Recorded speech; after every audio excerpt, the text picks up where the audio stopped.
여러분, 영원한 생명하면 보통 먼 미래의 일이라고 생각하시죠? 근데 사실 그게 다가 아니에요.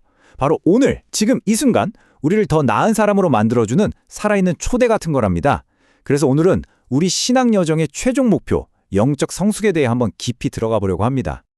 우리 인생 도대체 어디로 가고 있는 걸까요? 정말 누구나 한 번쯤은 스스로에게 물어보는 질문이잖아요. 바로 이 근본적인 질문에서부터 시작해서 오늘 우리가 이야기할 영적 성숙이라는 주제가 여러분 한 분 한 분의 삶에 어떻게 연결되는지 한번 찾아보도록 하죠. 자, 오늘 우리가 함께 걸어갈 길은 크게 4단계로 나눠볼 수 있어요. 첫째, 이생을 넘어선 부르심. 둘째, 영적 성숙이라는 목표. 셋째, 함께 이루어가는 성장. 그리고 마지막으로 세월을 통해 얻는 지혜. 이렇게 차근차근 따라오시면 됩니다. 자, 그럼 첫 번째 이야기부터 시작해 볼까요? 바로 이생을 넘어선 부르심입니다. 우리가 신앙을 갖게 되면 하늘의 시민권이라는 엄청난 신분을 얻게 되잖아요. 근데 이게 그냥 선물만 받고 끝나는 게 아니에요. 이 놀라운 약속 뒤에는 이 땅에서 우리가 져야 할 책임도 함께 따라온다는 거죠. 사실 우리는 대부분 눈앞의 걱정들에 매여 살죠. 언제까지 일할 수 있을까? 건강은 괜찮을까? 이런 매일의 불안함들요. 하지만 우리가 믿는 그 약속은 이런 걱정들을 훌쩍 뛰어넘는 정말 영원하고 깊은 평안을 준다는 거 아니겠어요? 근데 좀 이상하지 않아요? 우리는 하늘의 소망을 품고 있다고 말하면서 정작 우리 생각의 99%는 땅의 문제에만 묶여 있을 때가 많다는 거예요. 바로 이 차이, 이 간극을 줄여나가는 게 바로 우리가 의도적으로 노력해야 할 부분인 거죠.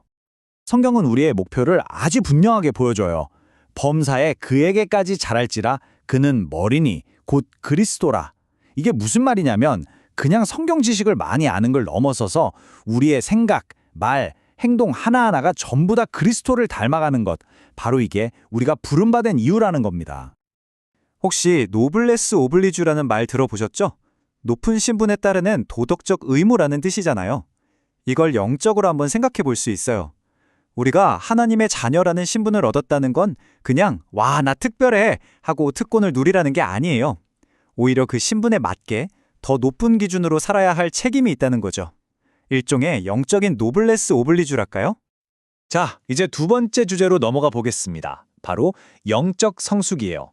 어떻게 하면 작은 바람에도 흔들리는 영적인 어린아이에서 굳건히 서 있는 영적인 어른으로 자라날 수 있을까요? 그게 도대체 어떤 모습이고 왜 필요한 건지 지금부터 구체적으로 한번 파헤쳐 보죠. 근데 영적 성숙, 이게 왜 그렇게 중요할까요? 왜 꼭 성숙해야만 할까요? 그 이유는 간단해요. 우리가 영적으로 어릴 때 얼마나 약하고 불안정한 상태에 놓이는지 생각해보면 바로 답이 나옵니다. 왼쪽의 영적 어린아이를 보세요. 유혹에 쉽게 빠지고 새로운 사상이 들리면 금방 흔들리고 힘든 일이 닥치면 털썩 주저앉아 버리죠. 반면에 오른쪽의 성숙한 어른은 어때요? 속임수에 저항하고 자기 신념을 굳게 지키고 고난 속에서도 버텨냅니다. 바로 이 차이 때문에 우리가 반드시 성숙해야만 하는 거예요.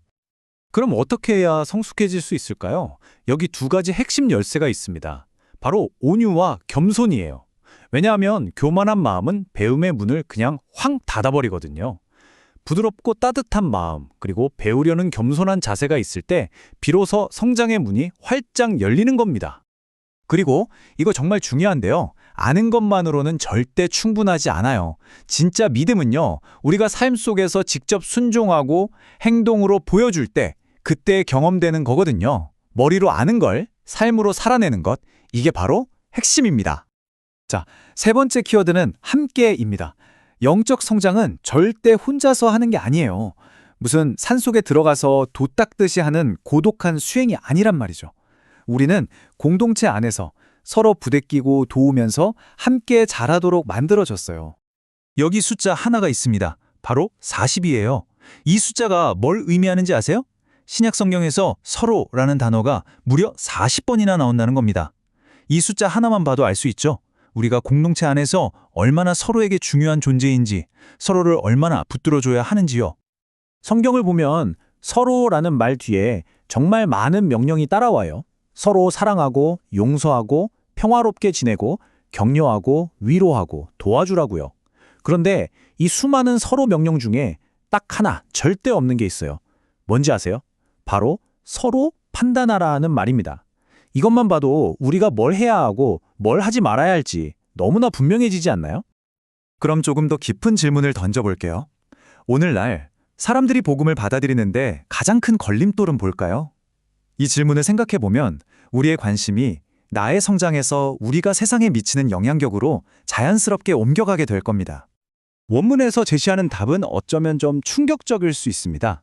그게 뭐냐면 외부의 어떤 핍박이나 반대가 아니라는 거예요. 바로 우리 그리스도인들의 미성숙한 모습과 행동 그 자체가 가장 큰 장애물이라는 거죠. 우리가 서로 사랑하지 않는 모습이 우리가 전하려는 그 좋은 소식을 가로막는 가장 큰 벽이 될 수 있다는 이야기입니다. 자, 어느덧 마지막 이야기네요. 세월을 통해 얻는 지혜에 대한 건데요. 나이가 들고 경험이 쌓이면서 성공이라는 걸 바라보는 눈이 어떻게 달라지는지 한번 같이 생각해 볼까요? 이런 비유를 한번 들어볼게요. 젊었을 때 우리는 어떤 꿈을 꾸죠? 아마 산에서 가장 크고 가장 높이 솟은 나무가 되고 싶어 할 거예요. 모두가 우러러보는 그런 존재 말이죠. 그런데 한 발짝 물러서서 산 전체를 한번 바라보세요. 정말 아름다운 산은 그 키 큰 나무 하나만으로 만들어지나요? 아니죠. 그 옆에 있는 작은 나무들, 바위, 풀, 이 모든 것들이 다 함께 어우러질 때 비로소 그 산이 아름답고 건강해지는 거잖아요. 바로 여기서 우리는 중요한 깨달음을 얻을 수 있어요. 진정한 성숙이란 저 키 큰 나무만 보는 게 아니라 발밑에 있는 이름 없는 풀 한 포기가 사실은 모든 생명의 근원이라는 걸 깨닫는 지혜라는 겁니다. 눈에 띄지 않는 작고 겸손한 것들의 가치를 아는 것, 그게 진짜 성숙인 거죠. 네, 맞아요. 성숙한 사람은 인생의 성공을 내가 1등하는 것으로 보지 않아요. 그 대신 내가 맡은 역할을 잘 해내는 것으로 봅니다. 경쟁이 아니라 기여의 관점에서 삶의 의미를 찾는 거죠. 자, 그럼 오늘 이야기를 정리해 볼까요? 성숙한 삶으로 가는 길, 딱 3가지로 요약할 수 있겠습니다. 첫째, 온유와 겸손을 연습하세요. 둘째, 여러분의 믿음과 행동이 하나가 되게 하세요. 그리고 셋째, 다른 사람들을 사랑하고 섬기는 삶을 사세요. 이 3가지입니다. 마지막으로 이 질문 하나를 여러분 마음에 남겨드리고 싶습니다. 여러분의 삶은 지금 어떤 향기를 풍기고 있나요? 여러분이라는 존재가 주변 사람들에게 그리고 이 세상에 어떤 향기로 기억될지 한번 조용히 생각해보는 시간을 가지셨으면 좋겠습니다.